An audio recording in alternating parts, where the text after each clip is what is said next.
Hey y'all, good evening. It is day 4 of heart problems. Y'all, for 7 days, I am speaking with you about healing conversations that pertain to the heart.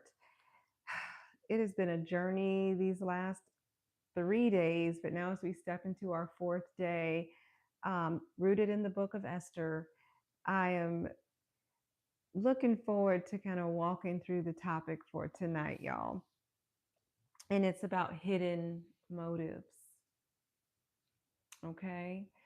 So we've been rooting all of these conversations in the book of Esther, right? Like starting with Queen Vashti and Queen Vashti's, choosing herself, making a bold decision to leave Xerxes because she wasn't putting up with his display of gaudiness that he was trying to subject her to. We then saw that that created, though, the opportunity for Esther to rise, right? God did a new thing, but it wasn't easy. And what we're going to dive into is the hidden motives, is if we juxtapose two figures from this particular story, Esther and Haman. Whew, y'all, what we see is essentially two hearts on display. With Esther, we see a heart that is full of courage while also navigating a lot of fear, right? And we know that fear is based on a knowing, right? The history of King Xerxes to to kill, right? Like who dare go before King Xerxes? So she was doing a new thing, a bold thing. And then with Haman, a heart that was wounded, insecure, and desperately in need for validation. That's what we saw, right? So we're juxtaposing Esther and the heart of Haman. Y'all, what happened in this story is that Haman had an emotional collapse. He lost his mind. Esther said to the king, I want to have a banquet that is honoring both yourself and Haman. So Haman was delighted, right? Like, wow, the queen wants to have a banquet and just the king and I are honored. Like, what does the young folks say? He was feeling himself, y'all. He was like, whoa. But what happened when he walked out those gates and he saw Mordecai, the Jewish man that he had such disdain for? And he didn't bow, he didn't have fear, he stood tall. That put something in Haman that triggered Haman. Haman was like, I'm not okay with that. Like, he's supposed to see me and feel a certain way. He's supposed to be afraid. He is supposed to feel beneath me, but he didn't. And we got to ask ourselves, what is it within Haman that would make him feel like he needed that validation of fear in Mordecai, in the Jewish people? Because one moment he was elated, he was on top of the world, right? And then in the very next moment, he was plotting Mordecai's death by hanging simply because Mordecai refused to bow. Y'all, that is a very clear projection, a very clear definition of what unhealed wounds in a person look like. Easily triggered, unchecked, rogue, and making decisions that ultimately were going to cost somebody that their life simply out of emotion. Y'all, how many of y'all know making a permanent decision out of a temporary emotion is not a healed heart. That's not a heart that's postured in God, that's rooted in the word. That's not a clean heart. We got to know that when we are triggered and when that trigger goes off and we like, yeah, yeah, I'm about to do this. Yep, yep. I'm gonna show them, y'all. That ain't is none of that is of God, and that's an opportunity that we invite ourselves into the presence of the Lord so that we can go before Him and do some heart work, y'all. Y'all, we talking about heart problems, and so even those unhealed wounds are the things that keep us from the promise that God has for us. But y'all, we can't just sit in it because it's going to actually continue to push you further and further away from that promise till you get to the place where you don't even know what that promise is anymore. I mean, we had one moment, Haman is excited. I'm going to this banquet. The queen is inviting me to it. I get to sit next to the king. He was like, am I the most valued person? Like, my God. But then just one act from Mordecai that he perceived as disrespect totally took him out of his character. Y'all, how can you let one act, one person, one word take you out of character? And so we have to ask ourselves, even, right? When we talk about those hidden motives, Esther, Haman, where are your motives coming from? What are your actions coming from, or even your inaction? Is it coming from a place of healing or a place of hurt? Is it faith that's driving your actions, or is it fear? And even in this story, like I said, Esther, courage, but still fear. Because fear doesn't mean that you can't move, that you can't walk, right? Esther is proof of that.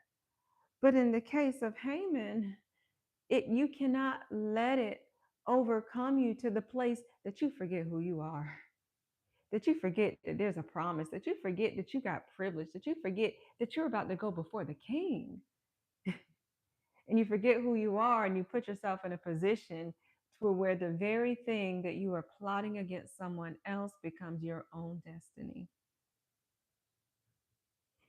Can you see yourself in Esther, courageous but afraid? Or do you see yourself in Haman, afraid, insecure, angry, and just rogue? And so we have to ask ourselves, in the natural, what is triggering those wounds that's causing you to react, right? Not respond, but react. And then in what ways is God asking that we confront those wounds with courage? Doesn't mean eradicate all the fear. We know that fear is not of God. But we also know that God knows our heart. He knows that we're going to experience fear, right? And so he gives us the tools, right? But courage is something that you can still have under fire. Perfection don't exist. But God is asking you to release it. Release it to him, because that's an act of trust when we can say, God, I don't know the outcome. I don't know what you have for me. I don't know what this is going to be, but I trust you. I'm going to release it. I'm going to release it in your hands, Lord. And I'm going to trust that the outcome is going to be better than me trying to massage the mess, or take the mess and move it over here, or hide it under there. Because if you don't confront it, all you did was reposition it, and it's going to come back and it's going to repeat. And that's a cycle. Y'all, we have to name the wound. because what we don't confront won't get healed. So, what is it? You got to name it. What happened to you that you may not have had any control over? What's happening to you that you are choosing? You got to name it. You got to call it out. We talked about, earlier in January, writing the vision, making it plain, because when you write it down, that's when God can actually breathe on it. He can bring you the people and the resources to run and make that vision come to life. Well, y'all, that same thing works when we talk about confronting those parts of us that we have not yet healed. You got to name it. You got to call it out. You got to rebuke it. You got to write it down. You got to partner with the Lord and say, Lord, help me through this. But if we are passive and we choose not to do that responsible thing, the accountable thing, then God can't work. He can't move. He can't he can't provide the favor, the type of favor that we saw Esther was able to get, right? Because she did her part, right? She met God and then he met her where she was. And then that's when he was able to say, I'm going to do a thing, even in the person, King Xerxes, that you wouldn't even expect would be able to grant favor, to say, I'll save your people. You come to me to save your people. Yes, whatever you want, up to half the kingdom, I'll give you whatever you want. We're talking about a king who had just a year ago banished his queen because she declined to be paraded in front of men. And here we are a year or more later, and the new queen is asking for her people not to be slaughtered, and he grants her favor. Y'all, is that not an example of how God can transform us? I don't care what someone has said or done. The way we see people is not the way God sees people. The way we see ourselves, right, is not the way that God sees us. God judges the heart. And if that heart is capable of change and transformation, y'all, then God gonna continue to do a work in you. He's gonna continue to do a work in people. We have to know that courage does not mean the heart is already perfect. Courage means the heart is willing. And that's all God needs is a willing heart, y'all.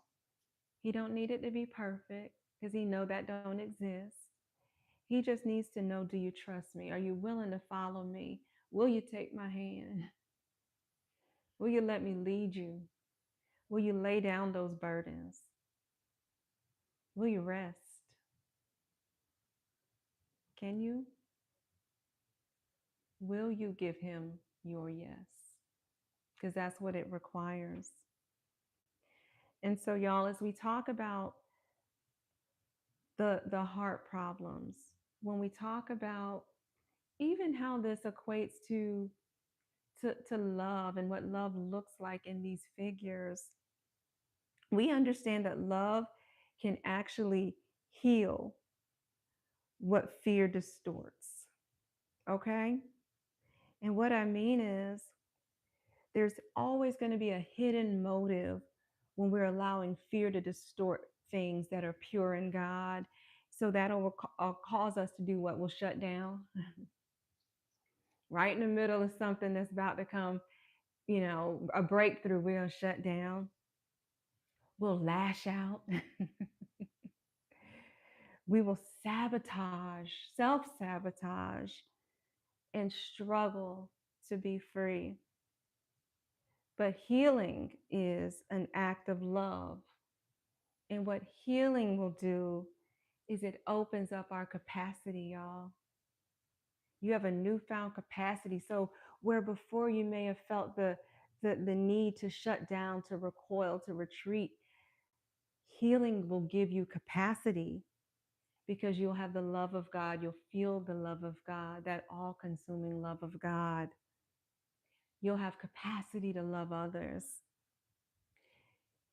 And just as important, you'll have the capacity to love yourself. Y'all, you got to love on yourself. You have to love yourself. You got to like yourself.